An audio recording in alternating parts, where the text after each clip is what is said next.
Cooperation among cooperatives is the sixth cooperative principle. On today's episode of Headlines in Fine Print, we're going to talk about how that applies to the legislative process. Hello and welcome to Headlines in Fine Print. I'm Dion Williams, President and CEO of Piedmont Advantage Credit Union. And today, I'm pleased to be joined by Lexie Carroll, Marketing Communication Specialist with Piedmont Advantage Credit Union. And she's going to talk with us as we recently attended a State House Day for the state of North Carolina. So, Lexie, welcome to the program. And how are you? Thank you. I am very well, excited to be here. Thanks for having me. Absolutely. So, tell us a little bit before we get into the legislative process about what brought you to the credit union or anything about your background. I have been with PACU for almost a year and a half now, and I've lived in Winston my whole life. And I haven't had much experience in the financial sector, so that part's kind of new for me. But I love it here, and it's such a great community. And yeah. Fantastic. Okay, so here's a question that we've asked our previous two guests, and we've had hmm some great answers to this one. One was James Bond, one was It's a Wonderful Life. Good one. So, regarding, is there a TV show, a book, a series, or anything that's influenced your career choices? Anyone who knows me knows that I am a huge Parks and Rec fan, and therefore I love Leslie Knope. She has always been an icon for me. Um, and a lot of what she does doesn't really coincide with what I actually do in my day-to-day job, but um I've always had interested in governmental affairs, so I do Mhm. like enjoy that side of it, but overall just like her determination and drive and ongoing optimism to always accomplish her goals has always just really inspired me. So that's always somebody I've looked up to. And fun fact, I was on my newspaper team in high school, Mhm. and a thing that we always did was decorate our little laptops with a female icon or character that we looked up to. And mine was Leslie Knope. I had pictures of her all over my laptop. So she always like Nice. inspired me to keep moving and accomplish whatever goals I had. So yeah, that would be mine. I love her. That's awesome. And that's going to add some more pressure to our next guest because that's three great answers in a row that we've had on that question. So that's a great one. So and then Yeah. that's a good show. Yeah, I love it. I love it so much. That's a good one to watch in reruns on stream. Oh, definitely. I could watch it so many times and never get tired of it for sure. Okay, so shifting over to legislative affairs in the credit union, talk a little bit about what interested you to that particular area. Because being in the marketing and writing hmm kind of a background, how did that translate to your interest in politics or the political scene from PACU? Yeah, so kind of like I said earlier, I've always kind of had an interest in legislation and that kind of thing. And so I really didn't, when I started here in this position, I didn't really see how those two things could go together. But through the Mhm. help of my manager, who kind of mentioned your involvement with the CCUL and working with them, I was like, oh, that would be kind of cool to shadow and kind of experience that because I've always had an interest in it.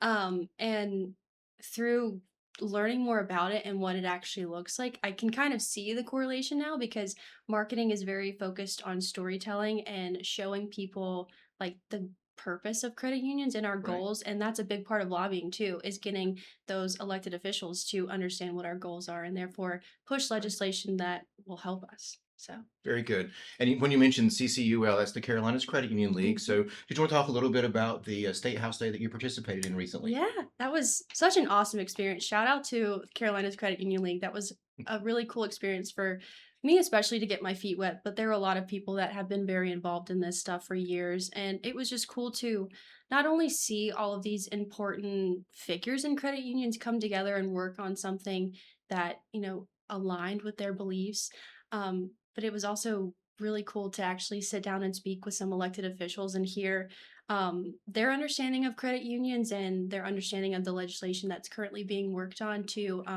help credit unions missions, and just hearing their support for it and knowing that sometimes legislation and governmental affairs can seem like an uphill battle and that everything's a slow moving process, but actually being there and seeing how things work, you kind of you can't help but feel inspired for how things are going in the future of things. So yeah, it's a really great time. I'm so glad that you were part of it. And we just wanted to ask you and just from your experience that day, what was your biggest takeaway?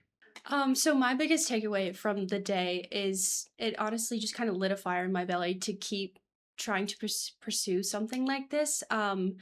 Getting to actually experience it, it kind of made me realize that this is something that I do want to pursue and keep looking at, whether it be like in my actual day-to-day job or just Mhm. something I get to do on the side.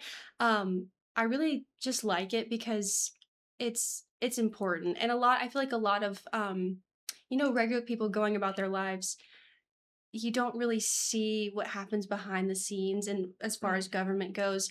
And a lot of times we think things just happen or that we don't have any control of things that happen, but these are elected officials that are there to serve our purposes. Right. And so it was just really cool to see like they are listening, they are willing to like take the time and hear what people have to say.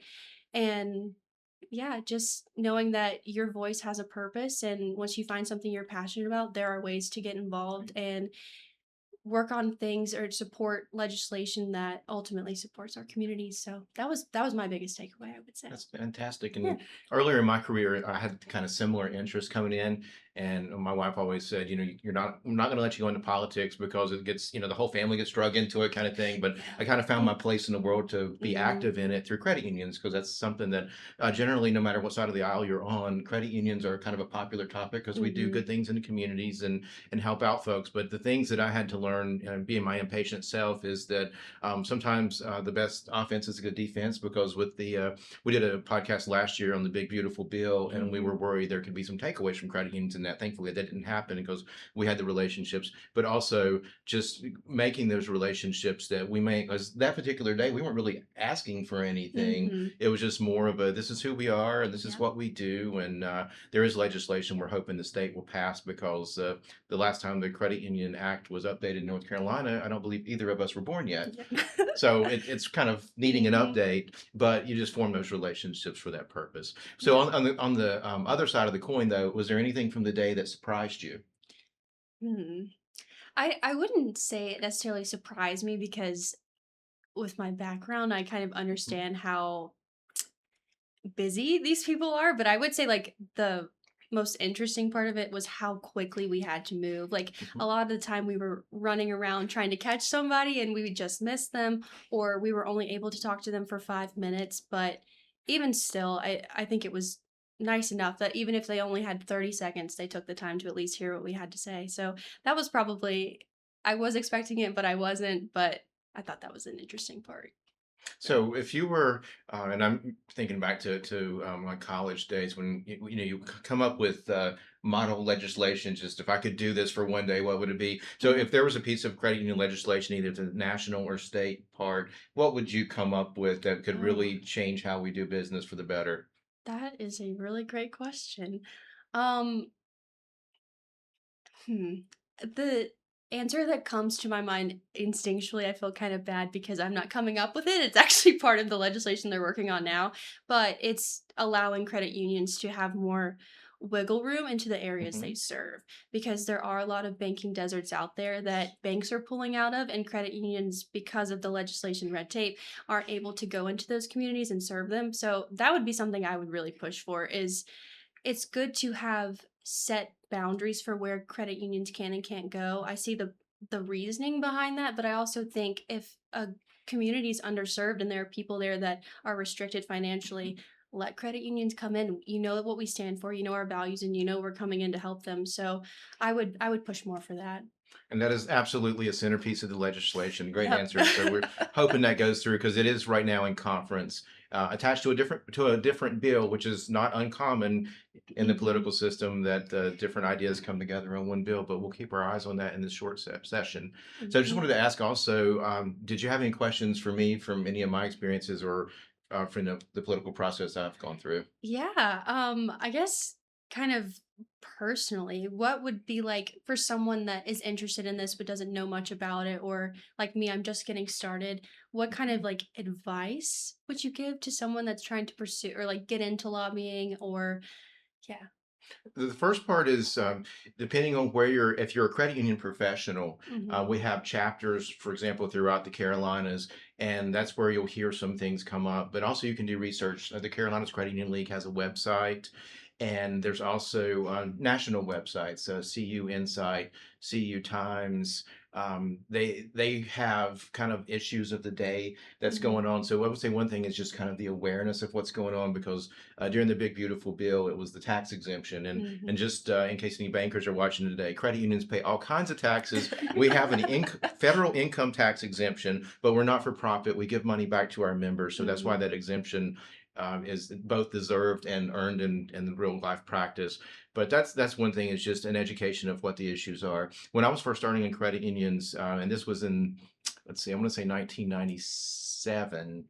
I was on a bus. I was working for local government federal credit union at the time. Credit unions from all over the state went up to Washington, D.C., because that was for House Bill 1151. And that's when there was a Supreme Court case that challenged the field of membership. And then Congress took action to allow the expanded field of membership. And it was literally every state in the country was there. And Congress took action, the president signed it into law, and that was so early in my career that made a lasting impression on me about this is, Wow. this is great. The emails, the phone calls, and the in-person visits, Mhm. they do matter. Yeah, that's awesome. So Yeah. My final thoughts would be to anyone watching is just that your voice matters and that we care about the work we're doing in our communities. And that's why behind the scenes and in front of the scenes, your people at your credit union are working to make sure that legislation passes that helps credit unions so that we can offer you the best services and make sure that we're really there to support our communities and do the best work that we can. that's an excellent takeaway. And again, as we kicked off the program, we talked about cooperation among cooperatives. So there was literally dozens of credit unions participating in that State House Day. Mhm. And then I referenced earlier a DC trip, and just South Carolina had a State House Day a couple of months ago. So this is really credit unions coming together and telling our story and the good things that we're doing in the communities that we serve. And with that, I'd like to thank everyone for joining us today for Headlines in Fine Print. Thank you, Lexie, for being our Thank you. special guest for this episode. And please pick up our podcasts wherever you get them, whether it's Spotify or YouTube. We've done past episodes on specific political issues, and then any other topic that we've covered over the past year or years. We'd love for you to dial into those archives. And if you have any suggestions for new topics, we'd love to hear those as well. And until next time, we'll look past the headlines and go into the fine print. Thank you.